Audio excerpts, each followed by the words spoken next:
இன்றைய முக்கிய செய்திகள்.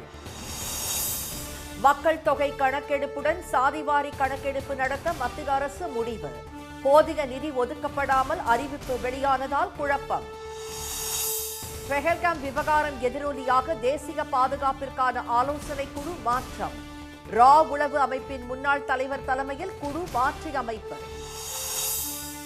234 தொகுதிகளிலும் திமுக வெற்றி பெற்றாலும் ஆச்சரியம் இல்லை. எதிர்க்கட்சிகளின் கூட்டணியை ஒரு கை பார்ப்போம் என ஸ்டாலின் சூளுரை. கைப்பற்றிய உக்ரைன் பகுதிகளை விடுவிக்க முடியாது என புட்டின் பிடிவாதம். சமாதான முயற்சியில் இருந்து விலக நேரிடும் என அமெரிக்கா எச்சரிக்கை.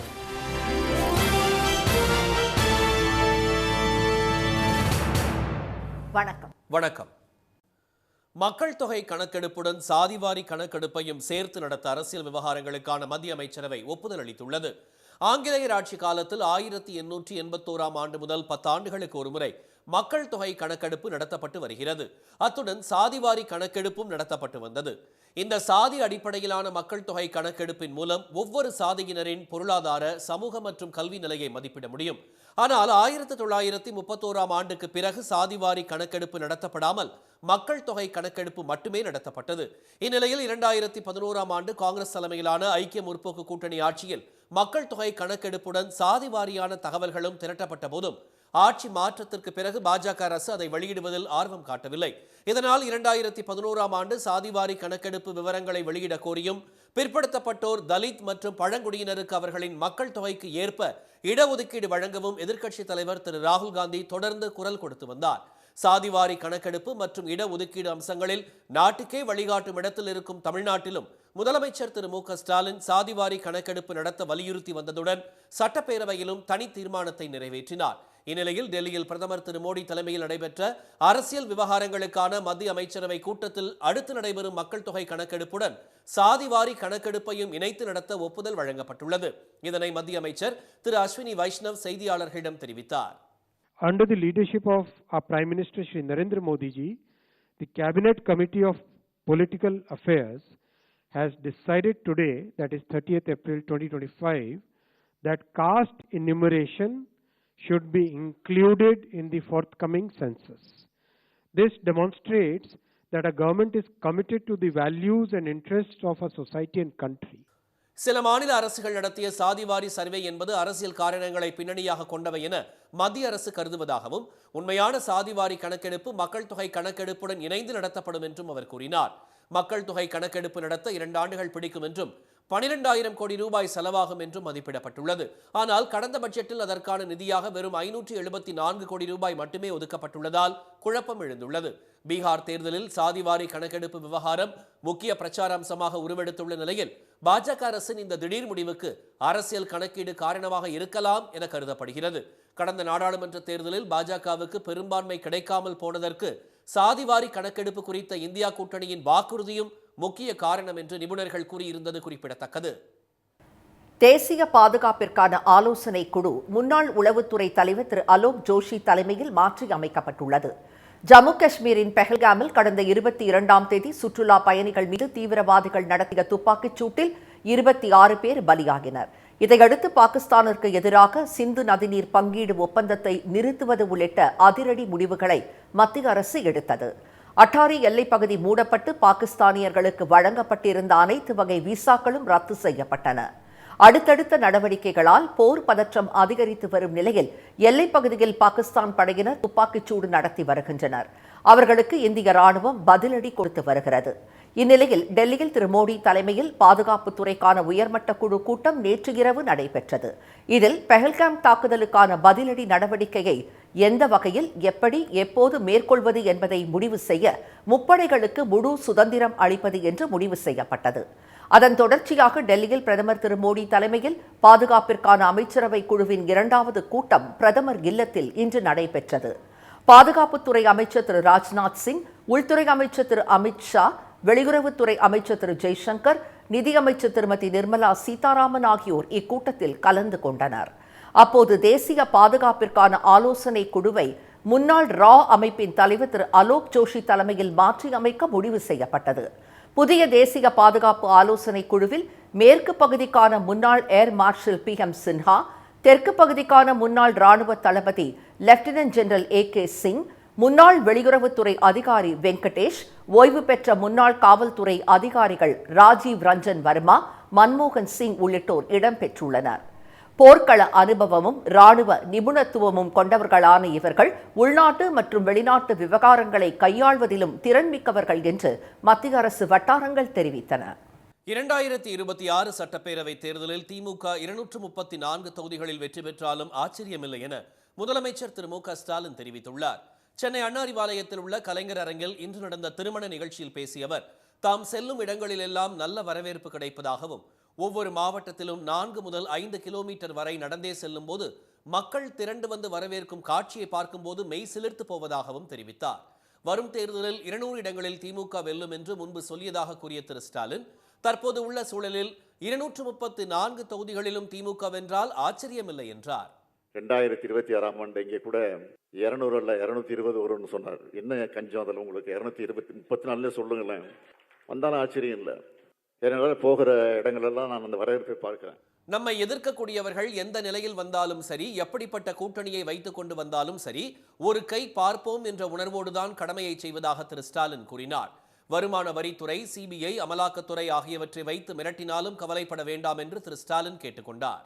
சிபிஐ என்கிற அதை வச்சு மிரட்டக்கூடியதாக இருந்தாலும் சரி, இடி என்ற அந்த துறையை வச்சு மிரட்டினாலும் சரி, எதை பற்றி கவலைப்படாமல் எப்படிப்பட்ட கூட்டணி வச்சுக்கிட்டு வந்தாலும் சரி, ஒரு கை பார்ப்போம் என்ற அந்த உணர்வோடு தான் இன்றைக்கு நாம் நம்முடைய கடமை ஆற்றிக் கொண்டிருக்கிறோம். இந்தியாவிற்கு மட்டுமல்ல, உலகிற்கே வழிகாட்டும் அளவிற்கு சிறப்பான ஆட்சி நடத்தி கொண்டிருப்பதாக திரு ஸ்டாலின் பெருமிதத்துடன் குறிப்பிட்டார். அனைத்து தரப்பினருக்கும் திமுக அரசு நலத்திட்டங்கள் சென்றடைந்து வருவதாகவும் அவர் தெரிவித்தார். உக்ரைன் போர் நிறுத்தத்திற்கான நடவடிக்கைகளில் முன்னேற்றம் ஏற்படாவிட்டால் சமாதான முயற்சியில் இருந்து அமெரிக்கா விலகும் என்று அந்நாட்டு வெளியுறவு அமைச்சர் மார்க்கோ ரூபியோ எச்சரித்துள்ளார். நேட்டோ அமைப்பில் சேர முயன்ற உக்ரைன் மீது ரஷ்யா தொடுத்த போர் 3 ஆண்டுகளுக்கு மேலாக நீடித்து வருகிறது.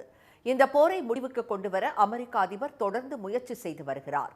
தற்காலிகமாக 30 நாட்களுக்கு போரை நிறுத்துமாறு அவர் வேண்டுகோள் விடுத்த நிலையில் அதற்கு ரஷ்ய அதிபர் புட்டின் பல்வேறு நிபந்தனைகளை விதித்தார். எனினும் ஈஸ்டர் நாளில் தாக்குதலை நிறுத்திய ரஷ்யா பின்னர் மீண்டும் உக்ரைன் மீது கடுமையான தாக்குதலை நடத்தி வருகிறது. கார்கிவ் நகர் மீது ரஷ்யா நேற்று நடத்திய ட்ரோன் தாக்குதலில் குழந்தைகள், கர்ப்பிணிகள் உட்பட 45 பேர் காயமடைந்தனர்.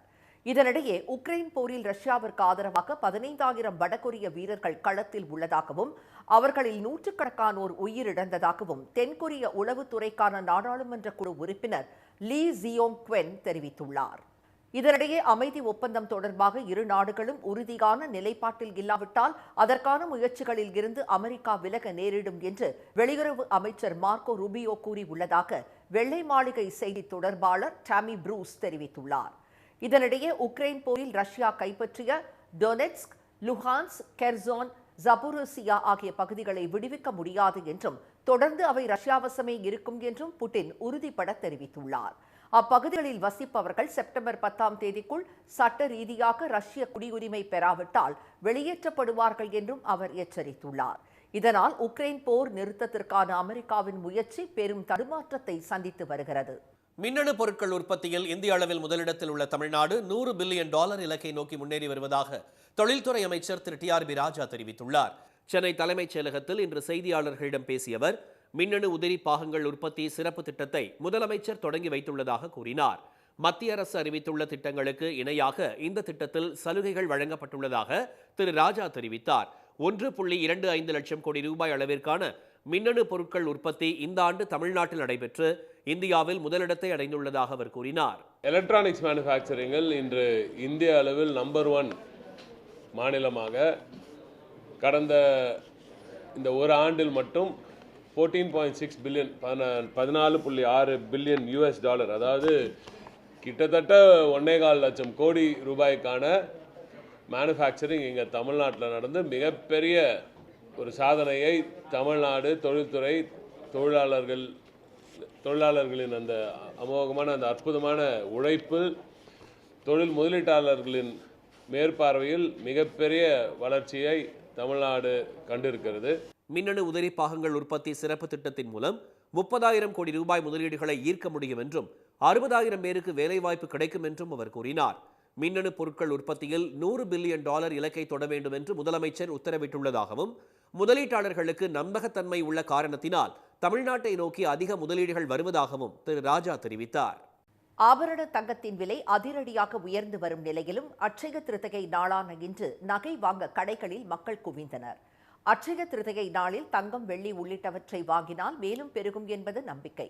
கடந்த சில நாட்களாக உயர்ந்து வந்த தங்கத்தின் விலை இன்று அதிகரிக்காததால் மக்கள் ஓரளவு ஆறுதல் அடைந்தனர். தங்கம் வாங்க இன்று அதிகமானோர் வருவார்கள் என்பதால் நகைக்கடைகள் அதிகாலையிலேயே திறக்கப்பட்டன. நெல்லையில் வாடிக்கையாளர்களை வரவேற்க நகைக்கடைகளில் வாழை மரம், தோரணங்கள் கட்டி அலங்கரித்திருந்தனர். தஞ்சையில் நகைக்கடை ஒன்று செண்டமேளம் முழங்க வாடிக்கையாளர்களை வரவேற்றது. தங்கம் விலை அதிகமாக உள்ளதால் பழனியில் நகை வாங்க வந்தவர்கள் குறைந்த அளவு தங்கத்தை வாங்கிச் சென்றனர். நேற்றையே நாங்கள் ப்ரீ புக் பண்ணி வச்சுட்டு போயிட்டோம், டிசைன்ஸ் பிடிச்ச டிசைன்ஸ் எல்லாமே. ஸோ இன்றைக்கி எப்படியோ அட்சய திருத்தி அன்றைக்கி வாங்கிட்டோம். ஸோ இதே மாதிரி வருஷம் வருஷம் வந்து வாங்கணும்னு நினைக்கிறேன். இந்த வருஷம் அட்சய திருத்திக்கு வந்திருக்கிறோம். நகை ரேட்டு கொஞ்சம் கூடுதலாக இருந்தாலும் குறைச்ச பவுன் கம்மியாக எடுத்துருக்குறோம், கொலுசு எடுத்துருக்குறோம். ஆபரண தங்கத்தின் விலை ஒரு சவரன் 71,840 ரூபாய் என்றாலும் செய்கூலி, சேதாரம், வரி உள்ளிட்டவற்றுடன் சேர்ந்து 1 லட்சம் ரூபாயை நெருங்கியுள்ளது. இதனால் தயக்கம் காட்டிய நடுத்தர மக்கள் சிறிய குண்டுமணி தங்கம் வாங்கியதாக தெரிவித்தனர். வாடிக்கையாளர்கள் பலர் தங்க நாணயத்தை மட்டும் வாங்கிச் சென்றதாக நகை வியாபாரிகள் கூறினர். சென்னையில் இன்று ஆபரண தங்கத்தின் விலை மாற்றம் இன்றி ஒரு சவரன் 71,840 ரூபாயாகவும் 1 கிராம் 8,980 ரூபாயாகவும் உள்ளது. வெள்ளி விலையும் மாற்றம் இன்றி கிராம் 111 ரூபாயாக உள்ளது. இனி வருவது செய்தி துளிகள். மகாராஷ்டிராவில் விவசாயிகள் பெயரில் மோசடியாக 9 கோடி ரூபாய் வங்கிக் கடன் வாங்கியது தொடர்பாக பாஜக அமைச்சர் திரு ராதாகிருஷ்ண வி.கே. பட்டேல் உள்ளிட்ட 54 பேர் மீது லோனி நகர காவல்துறையினர் வழக்கு பதிவு செய்துள்ளனர். பாலாசாஹேப் வி.கே. என்ற கரும்பு விவசாயி அளித்த புகாரில் பத்மஸ்ரீ வி.கே. பட்டேல் சஹாரி கர்சானா கூட்டுறவு சர்க்கரை ஆலை உறுப்பினர்களின் பெயரில் போலி ஆவணங்கள் மூலம் 2004ஆம் ஆண்டு கடன் வாங்கப்பட்டதாக தெரிவித்திருந்தார். ஆலையின் தலைவர், இயக்குநர்கள், வங்கி அதிகாரிகள் உள்ளிட்டோர் மீது அவர் குற்றம் சாட்டியிருந்தார். மோசடி செய்தவர்கள் அரசின் கடன் தள்ளுபடி திட்டம் மூலம் சலுகை பெற்றதாகவும் அவர் கூறியிருந்தார். வேலூர் மாவட்டத்தில் கூலி தொழிலாளிக்கு 1,67,00,000 ரூபாய் ஜிஎஸ்டி வரி விதிக்கப்பட்டிருப்பது பரபரப்பை ஏற்படுத்தியுள்ளது. குடியாத்தம் அருகே வெள்ளேரியைச் சேர்ந்த கவிதா 100 நாள் வேலை திட்டத்தில் பணி செய்கிறார். இவருக்கு சென்னை வில்லிவாக்கத்தில் தர்ஷினி இண்டஸ்ட்ரீஸ் என்ற பெயரில் ஜிஎஸ்டி பதிவு செய்துள்ளதாகவும் 2023-24ஆம் ஆண்டில் 3 கோடி ரூபாய் வணிகத்துக்கு 55 லட்சம் ரூபாய் ஜிஎஸ்டி செலுத்தாததால் 1,12 லட்சம் ரூபாய் அபராதம் விதித்துள்ளதாகவும் நோட்டீஸ் வந்துள்ளது. இதுகுறித்து காவல்துறையில் புகார் அளித்த கவிதா 2020ஆம் ஆண்டு ஆன்லைன் கேம் விளையாண்ட தனது மகன் பகிர்ந்த பான் எண்ணை வைத்து மோசடி நடந்திருப்பதாக தெரிவித்தார். தருமபுரி மாவட்டம் பாலக்கோடு நகரில் இன்று நடைபெற்ற தேமுதிக பொதுக்குழு கூட்டத்தில் அக்கட்சியின் நிறுவனர் மறைந்த விஜயகாந்துக்கு மத்திய அரசு பாரத ரத்னா விருது வழங்கவும், சென்னை 100 அடி சாலைக்கு அவரது பெயரை தமிழக அரசு சூட்டவும் கோரி தீர்மானங்கள் நிறைவேற்றப்பட்டன. தமிழக மீனவர்கள், விசைத்தறி தொழிலாளர்களின் பிரச்சினைகளுக்கு தீர்வு காண வலியுறுத்தியும் தீர்மானங்கள் நிறைவேற்றப்பட்டன. பொதுக்குழுவில் கட்சியின் பொதுச் செயலாளராக திருமதி பிரேமலதா, அவைத் தலைவராக திரு இளங்கோவன், பொருளாளராக திரு எல்.கே. சுதீஷ் மற்றும் நிர்வாகிகள் தேர்ந்தெடுக்கப்பட்டதாகவும், இளைஞரணி செயலாளராக விஜயகாந்தின் மகன் திரு விஜய பிரபாகரன் நியமிக்கப்பட்டுள்ளதாகவும் தேமுதிக அறிவித்துள்ளது. வளர்பிறை முகூர்த்த நாள் என்பதால் திருச்செந்தூர் சுப்பிரமணிய சுவாமி கோயில் சண்முக விலாச மண்டபத்தில் ஏராளமான திருமணங்கள் நடைபெற்றன. இதனால் கோயில் பகுதியில் கூட்டம் நிரம்பி வழிந்தது. கடற்கரை முழுவதும் மனித தலைகளாக காட்சியளித்தது. இன்றைய வர்த்தக முடிவில் மும்பை பங்குச்சந்தை குறியீட்டு எண் சென்செக்ஸ் 46 புள்ளிகள் குறைந்து 80,242 புள்ளிகளாக இருந்தது. தேசிய பங்குச்சந்தை குறியீட்டு எண் நிப்டி 2 புள்ளிகள் குறைந்து 24,334 புள்ளிகளாக நிறைவடைந்தது. மீண்டும் இன்றைய முக்கிய செய்திகள். மக்கள் தொகை கணக்கெடுப்புடன் சாதிவாரி கணக்கெடுப்பையும் சேர்த்து நடத்த அரசியல் விவகாரங்களுக்கான மத்திய அமைச்சரவை ஒப்புதல் அளித்துள்ளது. தேசிய பாதுகாப்புக்கான ஆலோசனை குழு முன்னாள் உளவுத்துறை தலைவர் அலோக் ஜோஷி தலைமையில் மாற்றி அமைக்கப்பட்டுள்ளது. 2026 சட்டப்பேரவை தேர்தலில் திமுக 234 தொகுதிகளிலும் வெற்றி பெற்றாலும் ஆச்சரியமில்லை என முதலமைச்சர் ஸ்டாலின் தெரிவித்துள்ளார். இத்துடன் இந்த செய்திகள் நிறைவடைந்தன. மீண்டும் சன் டிவியில் செய்திகள் நாளை காலை 7:30 மணிக்கு. செய்திகளை உடனுக்குடன் தெரிந்து கொள்ள QR கோடை ஸ்கேன் செய்து சன் நியூஸ் வாட்ஸ்அப் சேனலில் இணைந்திருங்கள். வணக்கம். வணக்கம்.